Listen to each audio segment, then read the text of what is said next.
आज बनवूयात काकडीच्या खमंग आणि खुसखुशीत अशा पुऱ्या। या अगोदर आपण काकडीच्या भरपूर साऱ्या रेसिपी पाहिल्या आहेत। काकडीची भाजी असेल, काकडीची कोशिंबीर असेल, तर आज आपण अतिशय साध्या सोप्या पद्धतीने अगदी खमंग आणि खुसखुशीत काकडीच्या पुऱ्या कशा बनवायच्या ते बघणार आहेत। नमस्कार, मी प्रिया। प्रियाच्या सोपी रेसिपीमध्ये तुम्हा सर्वांचं खूप खूप मनापासून स्वागत आहे। आता बघा, पाऊस पडत आहे आणि या पावसामध्ये ना आपल्याला काहीतरी अगदी खमंग, खुसखुशीत आणि गरमागरम खावंसं वाटतं। तर त्यासाठीच मी आज अगदी मस्त अशी ही पुरीची रेसिपी तुमच्यासोबत शेअर केली आहे। रेसिपी शिकायची असेल तर व्हिडिओ शेवटपर्यंत नक्की बघा आणि जर कुठल्याही क्षणी व्हिडिओ आवडला असेल तर प्लीज माझ्या चॅनलला सबस्क्राईब करा, सोबतच बेल आयकॉनवर क्लिक करा आणि माझ्या रेसिपी तुम्हाला कशा वाटतात मला नक्की कमेंट करून सांगा। चला तर मग वेळ न घालवता रेसिपीला सुरुवात करूया। काकडीची पुरी बनवण्यासाठी इथे एक मी मोठी काकडी घेतली आहे। आता जर तुमच्याकडे लहान काकडी असतील तर तुम्ही इथे 2 घेऊ शकता, पण माझ्याकडे ही अशी मस्त अशी लांब सडक एक काकडी आहे। तर याचे मी 2 भाग करून घेते आणि यावरची जी साल आहे ना ती आपल्याला काढायची आहे। तुम्ही हवं तर ना काकडी स्वच्छ धुवून सालीसकट किसून घेऊ शकता, पण साल जी आहे ती थोडीशी अशी जाडसर आहे, त्यामुळे इथे मी काकडीची साल काढून घेणार आहे। सुरुवातीला काकडीचे 2 भाग करून घेऊयात आणि आता यावरची पूर्ण साल मी काढून घेते। मागचा भाग काढून घेतला आणि बघा, सगळ्यात महत्त्वाचं म्हणजे काकडी आपल्याला अगोदर थोडीशी खाऊन बघायची आहे, कारण काकडी बऱ्याचदा थोडीशी कडू असते, म्हणून आपल्याला ती खाऊनच बघायची आहे। आता बघा, खाऊन बघितली, काकडी अजिबात कडू नाही। काकडीवरची साल काढून घेतली आणि आता याला आपण किसणीच्या साहाय्याने किसून घेऊयात। इथे मी एक किसणी घेतली आहे, तर जाड असलेली किसणी वापरायची नाही, अगदी बारीक अशी आपल्याला ही किसणी वापरायची आहे। आता याच्या साहाय्याने आपण काकडी किसून घेऊयात। इथे बघा, साधारण माझ्याकडे 1 वाटी भरून हा काकडीचा किस तयार झालाय। आता काकडीमध्ये भरपूर प्रमाणामध्ये पाण्याचा अंश असतो, तर पाणी आपल्याला पिळून काढायचं नाही। आता यामध्ये आपण काही कोरडे मसाले ॲड करूयात।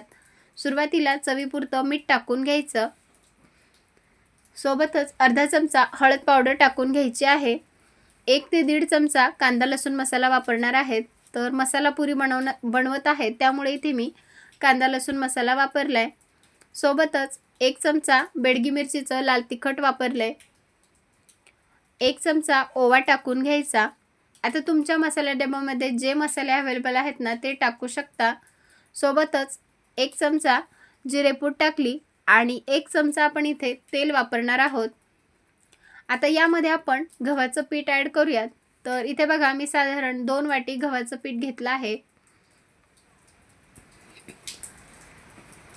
2 वाटी गव्हाचं पीठ घ्यायचं आणि आपली पुरी जी आहे ना अगदी खुसखुशीत होण्यासाठी एक मी खास पदार्थ टाकणार आहे, तो म्हणजे इथे बारीक रवा वापरायचा आहे। बारीक रव्यामुळे ना पुरी आपली अगदी खुसखुशीत तयार होते। आता बघा, रवा जो आहे ना तो आपल्याला बारीकच वापरायचा आहे आणि जर जाड रवा असेल तर तो थोडासा मिक्सरला ग्राइंड करून घेऊ शकता, किंवा याऐवजी तुम्ही इथे तांदळाची पिठीसुद्धा वापरू शकता। आता बघा, यामध्ये लगेचच पाणी टाकायचं नाही, तर कारण काकडीमध्ये भरपूर प्रमाणामध्ये पाण्याचा अंश असतो। तर सुरुवातीला ना काकडीमध्येच हे जे पीठ आहे आणि जे कोरडे मसाले आहेत ना ते चांगल्या प्रकारे आपण मिक्स करून घेऊयात। तुम्ही कधी काकडीची पुरी खाल्ली आहे का? जर खाल्ली नसेल तर मला नक्की कमेंट करून सांगा आणि मी ज्या पद्धतीने या काकडीची पुरी बनवली आहे ना त्या पद्धतीने तुम्हीसुद्धा एक वेळेस नक्की करून पहा आणि मला कमेंटमध्ये नक्की सांगा पुरी कशी झाली होती ते। आता बघा, सर्व जे आपण काकडीमध्ये जे पाणी होतं ना त्यामध्येच हे पीठ चांगलं मिक्स करून घेतलं। आता आपण थोडंसं पाणी टाकून हे पीठ मळून घेऊयात। तर बघा, पुरीसाठी जेव्हा पण आपण पीठ मळतो तर ते जास्त पातळ नसतं, त्यामुळे अगदी थोडं थोडं पाणी टाकायचं आणि अगदी घट्ट असा याचा गोळा तयार करायचा आहे। जर तुम्ही पीठ जास्त पातळ केलं तर पुऱ्या यात तेलकट होतात, त्यामुळे आपल्याला पुरीसाठी जे पीठ आहे ना अगदी घट्टसर मळायचं आहे। इथे बघा, पीठ मी छान असं मळून घेतलंय। आता हे 5 मिनिटासाठी आपण रेस्टला ठेवूयात, कारण यामध्ये आपण रवा वापरलाय। रवा छान असा फुलला जातो आणि लगेचच पुरी करण्यासाठी घेऊयात। आता बघा पीठ आपलं छान असं रेस्ट झाले. मी अगदी लिंबाच्या आकारा एवढे गोळे बनवून घेतले आणि आता पुरी लाटून घेणार आहे. तर अगदी थोडंसं मी कोरडं पीठ लावून घेतलं आणि आता आपण पुरी लाटून घेऊयात. पुरी लाटत असताना ना आपल्याला जास्त पुरी पातळ करायची नाही किंवा अगदीच जाड ठेवायची नाही. थोडीशी मध्यमच, चपातीपेक्षा थोडीशी जाडसर आपल्याला ही पुरी ठेवायची आहे. कारण जर तुम्ही जास्त पुरी पातळ केली तर ती फुगणार नाही आणि थोडीशी कडक होईल. आणि जर तुम्ही थोडीशी मध्यम पुरी केली ना तर तेलामध्ये सोडल्यावर ती टम्म छान अशी फुगली जाते. इथे बघा मी एक पुरी तुम्हाला बनवून दाखवली.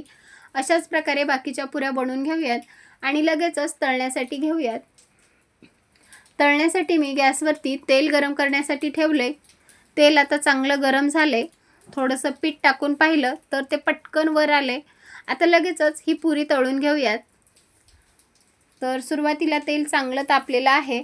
आता पुरी तेलामध्ये सोडली की गॅसची फ्लेम मी थोडीशी मध्यम केली आहे आणि आता आपल्याला ही पुरी दोन्ही बाजूने उलटपुलट करत तळून घ्यायची आहे. बघा पुरी किती मस्त अशी टम्म फुगली. आता ही पुरी ना आपण दुसऱ्या बाजूने पलटवून घेऊयात आणि दोन्ही बाजूने छान अशी ही पुरी तळून घेऊयात. दुसऱ्या बाजूने सुद्धा मस्त अशी ही पुरी तळली. बघा अगदी मस्त अशी टम्म फुगली आहे. आता ज्या बाकीच्या पुऱ्या आहेत ना त्या सुद्धा आपल्याला अशाच प्रकारे तळून घ्यायच्या आहेत. आणि आता ही पुरी आपण झाऱ्यामध्ये काढून घेऊयात. जे एक्स्ट्राचं तेल आहे ते पूर्णपणे निथळून घ्यायचं आणि जे आपले राहिलेलं पीठ आहे ना त्याच्यासुद्धा आपण अशाच प्रकारे पुऱ्या बनवून घेऊयात आणि तळून घेऊयात. इथे बघा मी सर्व पुऱ्या अशाच प्रकारे तळून घेतल्या. आता या ज्या पुऱ्या आहेत ना तुम्ही हवं तर प्रवासात घेऊन जाऊ शकता किंवा एक 5 ते 6 दिवस या पुऱ्या आरामात टिकतात. इतक्या खुसखुशीत झाल्या आहेत ना आणि यामध्ये आपण थोडासा मसाला वापरला आहे त्यामुळे या तुम्ही नुसत्या अशासुद्धा खाल्ल्या तरी काही हरकत नाही. किंवा चहाबरोबर दुपारच्या वेळेमध्ये जर काही खाण्याची इच्छा झाली असेल तर तुम्ही लहान मुलांना ही पुरी नक्कीच देऊ शकता. प्रवासाला जाताना घेऊन जाऊ शकता. रेसिपी आवडली असेल तर चॅनलला सबस्क्राईब करा, लाईक करा आणि माझ्या रेसिपी तुम्हाला कशा वाटतात मला नक्की कमेंट करून सांगा. चला तर मग पुन्हा भेटूयात अशाच एका छानशा मस्त खमंग रेसिपीसोबत. तोपर्यंत धन्यवाद. आणि पुन्हा एकदा सर्वांना एक निवेदन करते, जर तुम्हाला माझ्या रेसिपी आवडत असतील तर प्लीज माझ्या चॅनलला सबस्क्राईब करा, लाईक करा, सोबतच बेल आयकॉनवर क्लिक करा. चला तर मग पुन्हा भेटूयात अशाच एका छानशा मस्त खमंग रेसिपीसोबत. तोपर्यंत धन्यवाद आणि मस्त रहा, स्वस्त रहा आणि सगळ्यात महत्त्वाचं चांगलं चांगलं खात रहा. पुन्हा भेटूयात. तोपर्यंत बाय बाय.